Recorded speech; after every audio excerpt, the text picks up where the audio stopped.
Tonight on the Late Debate. It's not over yet. After controversial ULEZ expansion, why we haven't heard the last of the bitter row over the pollution tax dividing Londoners. Also tonight, how did it come to this? The decline of London's Oxford Street and the ambitious plan to turn things round. But will it work? At the moment, I can tell you that candy stores represent less than 1% of the trading space. But even the vacant units, they might look like they're vacant, but they're under offer. Deals are happening all the time. And can the government get a grip of the school's concrete crisis, or is everything going to rack and ruin?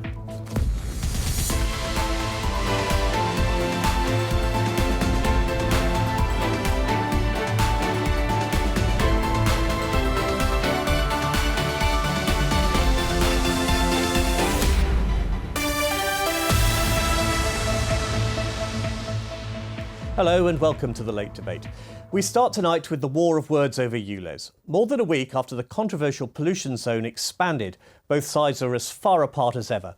Supporters say ULEZ is cleaning up the air, while critics claim it's a money-making scheme which will only make people poorer. Either way, drivers better get used to it. After months of legal wrangling and sabotaging of cameras, the expanded zone is a reality. Like it or not, anyone with a vehicle which fails to meet the Mayor's pollution rules will have to fork out £12.50 or be fined. But the battle isn't over. On the horizon are next year's mayoral elections, with Sadiq Khan's main rival promising to scrap the expansion if voters give her the chance. And after MPs returned to the Commons, ULEZ ignited debate at Prime Minister's questions. Does the Prime Minister agree with me that it's unacceptable for Londoners and those in surrounding counties to face this regressive and unacceptable tax, and will he do everything that he can to help working people? It is disappointing that last week the Labour leader allowed the Labour mayor to introduce ULEZ, charging hard-working people £12.50 every time they start their car, adding to their burden of the cost of living. So how much political damage might the ongoing row over ULEZ cause? Joining me is the Labour MP for Brent Central, Dawn Butler. For the Conservatives, the Minister for London and MP for Sutton and Cheam, Paul Scully. And the Liberal Democrat Business and Treasury spokesperson, MP for Richmond Park, Sarah Olney. Welcome all of you. Paul Scully, is the battle lost? No, I think Susan's been really forthright. So Susan Hall, your candidate? Susan Hall, the candidate for London Mayor for the Conservatives. She said day one she will switch the cameras off. Now, clearly, what's happening at the moment is that people are already starting to suffer. Small businesses, charities, people who can least afford to change. People coming in from outside London as well to the Royal Marsden in my area. The last 170 yards of their journey for that world-renowned hospital, they're having to pay £12.50. They don't even qualify for the scrappage. So it is having a massive impact. You've asked the Mayor to move that camera. Have you had a reply from him? And that's not yet. And I really want him to reply because that's an implementation issue. Clearly, I disagree with the policy, but at least have some common sense to go along with that. Dawn, we heard Rishi Sunak there say that Keir Starmer, the Labour leader, allowed the Labour mayor to go ahead with this. Yeah, but that's just plain politics, right? And also, not everybody has to pay the £12.50 charge. It's only if you haven't got a compliant vehicle. I mean, my vehicle, I had an argument with my other half because he told me that my vehicle's only worth £200. We had a big argument about that. I Googled it, he was right, and my car's compliant. So there's lots of people who have been fearful because of the misrepresentation of the scheme, and it's just not true. Are you 100% signed up to ULEZ? Well, yes, ULEZ is here and it's here to stay, and it is about cleaning up the air, the polluted air. We have children that have undeveloped lungs. We've got people developing asthma at all ages, and, we do have to do something, and we're legally obliged to do something. So, and, the government knows this. The government told the mayor that, he's legally obliged to clean up the air. So it's like, let's stop pretending. And I just think they're playing political football, but it's getting quite dangerous because people are acting like vigilantes, and it's getting quite worrying. Have you seen, Sarah, evidence in your constituency of cameras being attacked? No, I haven't. Although I do agree with Dawn. It's not right that anybody should be encouraging lawlessness, and we have seen a little bit of that from the Tories. I think the thing that worries me. Is that right, Paul? Have your party been encouraging No, I lawlessness? think there was a headline about one MP, but no, I mean I don't condone it. I don't think that's exactly what he said, and I think he did explain how that was misrepresented. But I don't condone in any way, shape, or form people sabotaging cameras. There is a huge proportion of cameras reportedly that have been damaged. But you talked about, we've got to get our language right, because ULEZ, Central London ULEZ, good thing, and it has had an effect.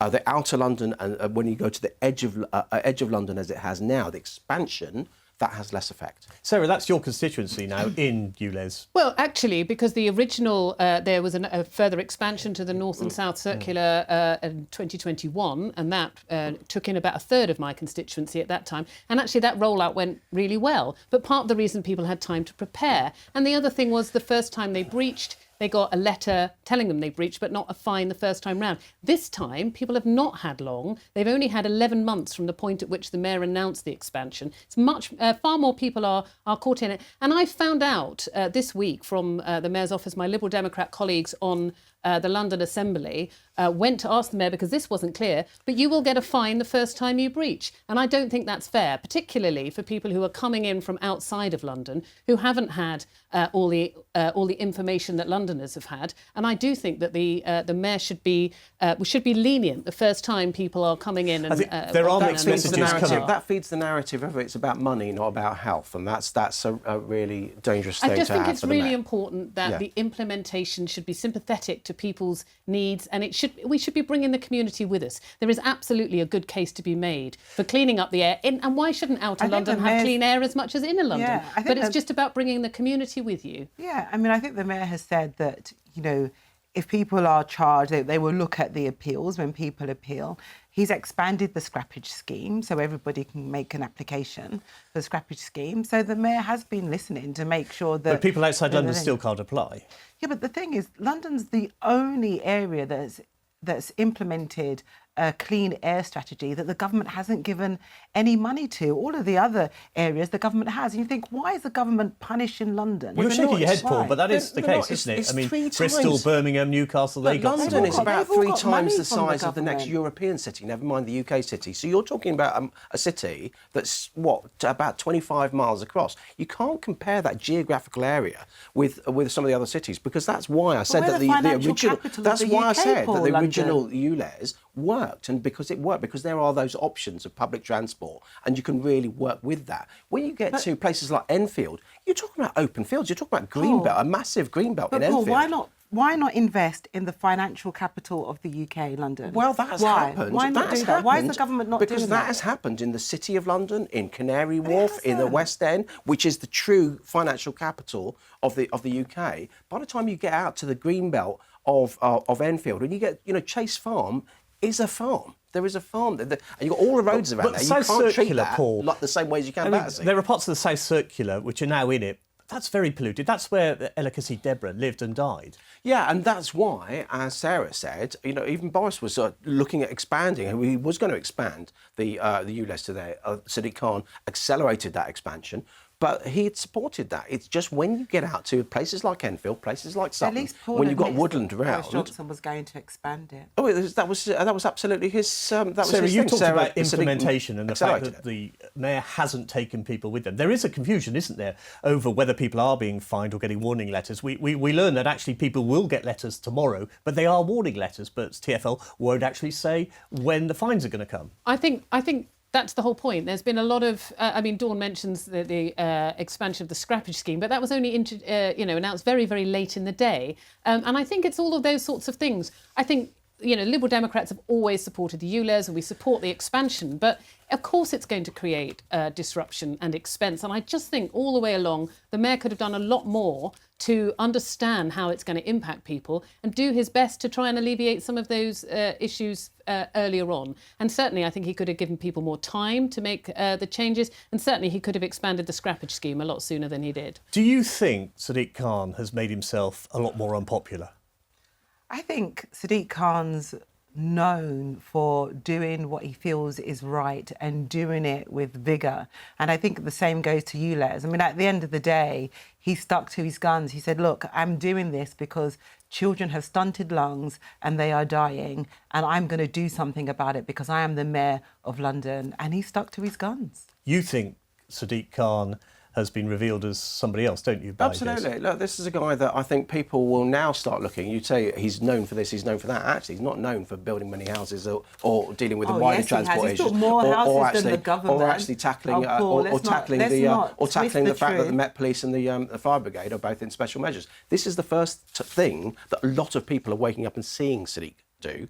I think they actually now will start seeing some of the other things that he's not doing. Sadiq has smashed all of these house buildings. You can't live in a start. He's put spades in the ground, and actually what he's talking about, council houses, it's councils that are building those, not Sadiq Khan. They're using government money, but he's starting things. So what do you want using Sadiq the to build it figures with his own bare hands? I would like it. But you can't talk. You can't take credit for what councils are doing, aren't you? Because that's what the boroughs are doing. Is there a danger that the row over ULEZ, the fallout from the Uxbridge by-election, is going to scare politicians off from the Green agenda? Yeah, totally. I think the Conservatives, to be honest, are taking the wrong lesson from the Uxbridge by-election. Obviously, ULEZ was a factor there, but I don't think it provides evidence that the public are turning against Green policies. I think it's the exact opposite. That's what I'm hearing from my constituents. That's what I'm hearing from members of the public elsewhere. We've had record temperatures this summer. People are really, really anxious about that. They know we need to take action on climate change, and that action needed to be 10 years ago, but above all, it needs to be now. And the idea that the Conservatives are going to start rolling back on some of their net zero commitments because of the Uxbridge by-election, I think that's completely against what the public want. But that's not what you're hearing from the government. But I totally agree with what you're saying about, and the government does as well. Take people with you on that journey. Otherwise, what you're doing. Because you're not only pitching people against other people in terms of ULEZ, but then the next time a Green initiative comes around, people are going to say, "I've been bitten badly by ULEZ." So why did the government start talking about like low traffic neighbourhoods? Why did they start talking about that? Because if you look at the impact of that, all you're doing is moving the congestion onto some of the main roads. The money in the first place to do that. And if you look at some of the ways it's been implemented in Sutton, we had some terrible implementation. That residents are absolutely up and off. The government gave councils money and said they'd only get the money if they implement it. They implemented it, and now the government's saying, right, now we're going to stop that because they want to roll back on their green agenda. It's the way it's been implemented. If you look at Bishopsgate, you look at the way the mayor has implemented some of the changes in Bishopsgate. If you're disabled, good luck to you trying to actually stop anywhere near in the middle of the city. It's because taxis just are absolutely tearing their hair out, taxi drivers, about stopping there because of the mayor's So why did the government come up with the idea in the first place? Because they wanted councils to actually implement things, and then during COVID, and then go back and speak to them. It's the way that the councils have implemented a lot of these things. So the government made a mistake? Ideas are one thing. It's how it's implemented, and it's same as ULEZ. OK. Well, still to come is confidence crumbling in the government's handling of the concrete crisis. But first, once famous for its mile-long stretch of big-name brands, Oxford Street has recently earned itself a reputation for tacky souvenir shops and brightly coloured candy stores. It's left such a sour taste, the boss of M&S called it a national embarrassment. However, Westminster Council has plans to return the street to its former glory. In its current state, it isn't ideal. Britain's best-known high street is troubled. I think it's fair to say Oxford Street has been better in the past. Its image has been tarnished. Trade has fallen. The loss of tax-free shopping has had a hugely negative impact on the West End. But Oxford Street hasn't run out of road yet. Just look behind me, all these people. This isn't a national embarrassment. By night, Oxford Street is a magnet for rough sleepers. Doorways and pavements become makeshift camps. And then there are the candy stores, taking the place of prestige retail brands in empty units. At the moment, I can tell you that candy stores represent less than 1% of the trading space. But even the vacant units, they might look like they're vacant, but they're under offer. Deals are happening all the time. 15 deals for permanent stores have been done since the beginning of this year, and that's happening all behind the scenes. Hopes were high of a further boost to trade with the opening of IKEA in the former Topshop, but that's been postponed by a year. And the redevelopment of M&S's flagship store near Marble Arch is on hold after ministers said no. 2.5 years ago, the government ended VAT-free shopping for overseas visitors. There's a shop here selling Rolexes for £10,000. That Rolex would be £8,000 in Paris for a tourist. So you could fund your entire trip by the VAT you get back in France. Basically, we're telling all foreign tourists, go and make your purchases in Paris. It's absolutely crazy. There are signs of a fight back. This candy store used to be HMV's West End flagship. In a reversal of fortunes, HMV is moving back in. And shops and restaurants are adapting to the post-Covid era. Overall, there are less people working in an office Monday to Friday. What we're finding equally is at the beginning of the week is a lot busier across the estate, and Thursday is a new Friday. A post-pandemic Oxford Street is evolving. There are plans for wider pavements, LED lights and more seats. Sarah, Oxford Street isn't the only high street facing these problems. Have we got to accept that is the end of the old-fashioned high street with old-fashioned shopping? No, I don't think so at all. I mean, I think every time I'm out in central London now, or when I'm out in some of the high streets in my own constituency, I'm still seeing plenty of people around. People want to go to the shops. They're shopping in different ways. Of course, people are shopping more online than they used to. But I still think people want to have that shopping experience. But I do think shops and the retail sector need to evolve to meet what it is that people are looking for now. But I think there's loads of opportunities. I think what's holding the retail sector back are things like very high business rates. I think the government stopping support for energy bills earlier in the year has been really, really difficult for the retail and hospitality sectors. And as you were mentioning in your report there, I think the tourist tax, which is what it's called, the reason that it costs so much more to buy the same products in London as it does to buy them in rival cities like Paris or Milan is really deterring international visitors. And it's not just the retail sector that depend upon those international visitors, it's our hospitality, it's tourism, it's our cultural sectors. And the idea that we're scaring all these people off by charging so much extra for the same goods is really damaging for London. Paul, why not pull the tourist tax? Well, in terms of that, this is something I've heard from Dee Corsi that you've just spoken to there and a number of other people about that. I'm very, very sympathetic. What I've been asking the Treasury to do is look at dynamic modelling, because what they see is that VAT is being refunded, therefore it's a cost. I've been saying actually what is the behaviour change by not having that, exactly as Sarah has described. So I'm really sympathetic to that. I think there's lots more we can do around Oxford Street. I'm glad to hear what Dee was saying about deals being done. They need to happen really quickly. We need the Mayor, we need Westminster Council and others to really lean in and see what more we can do. Just that last still that you had in the video there, where you had the pavement coming down the middle of Regent Street and Oxford Street. Actually what that does, that just backs up the traffic. And so if you're on a bus, it's way, way quicker to walk from one end, from say Regent's Park down to Westminster, a journey that I do reasonably often. So you just creating more and more traffic. It's just, and the public realm around there is pretty tatty. So what you're saying, have narrower, not wider pavements? No, it's literally the pavement in the middle of the road between the two carriageways. They've built a carriageway, so all the buses So buses can't overtake anything that's just parked or stopped in the way. So it backs everything up. But the public realm is pretty tatty as well. Dawn, could the Labour government afford to scrap the tourist tax? Yes, because it's a net gain to the Treasury. I think it's a net gain of about £1 billion or something. So it doesn't make any sense that it's still there. And not just that it's a net gain. If we keep people in London, then they stay in hotels, they eat out in restaurants. So it adds to the economy. So it really doesn't make sense why it's still there and why the government isn't listening. Do you know? Can I just ask if that's something that actually the Labour Party is sort of going to put in their manifesto to say? The only reason I say that because and I'm not making a party political point. The Treasury call it a £2 billion cost. That's the Green Book. But the net gain to the Treasury is about £1 billion. Yeah, so they say £2 billion. So what you're going to have that ruck with officials. Yeah, I mean, I'm not writing the manifesto, but I'm just asking. I'm just really interested to know. Paul, should we get in? I will be campaigning for that. Yeah. Briefly on this.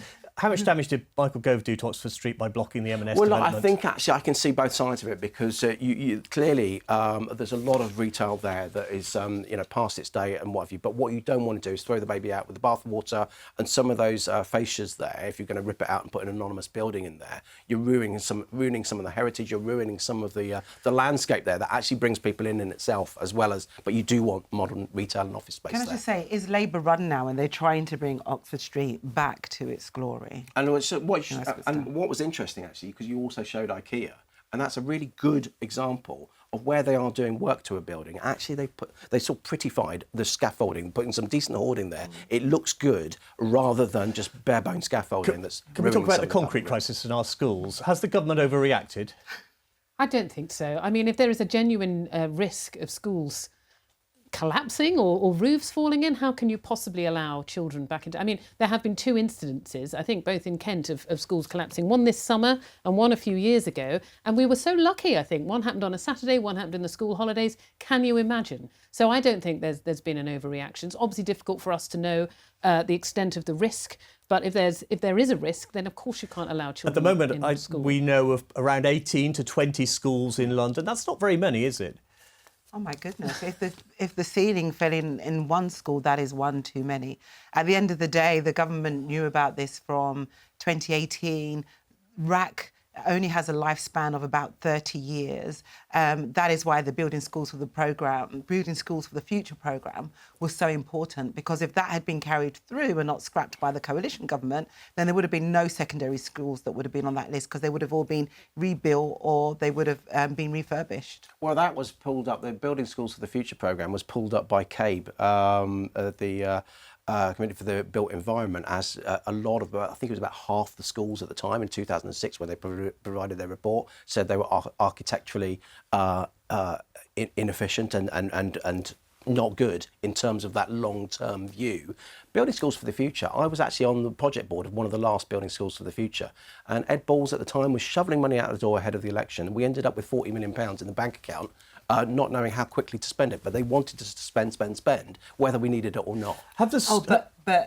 But we needed it, right? Because the schools are now falling in. That was a brand new school. So the investment was needed. No. And the fact that the coalition government decided not to invest means that now we're going to have to pay more to fix the damage. Well, no, that was 40 million on the green. The Treasury was asked for that money 3 years ago. They were told that it would cost at least $4 billion a year for just essential maintenance on schools, and Rishi Sunak decided to give them half that much, and that's a direct contributor to the issue we're experiencing now. They've been refurbishing 50 schools a year, and that was a commitment. But Dawn said, you needed that money. Dawn said you needed that money. That was £40 million to build a school, albeit it's a great school, on a greenfield site. It was an absolute new build. You could have used some of that money to spend on some of the refurb. This has got nothing to do with the schools that have been closed this week. But Dawn's talking about going back to the Building Schools for the Future. What I'm saying, the reason that we changed that was because it was too profligate with really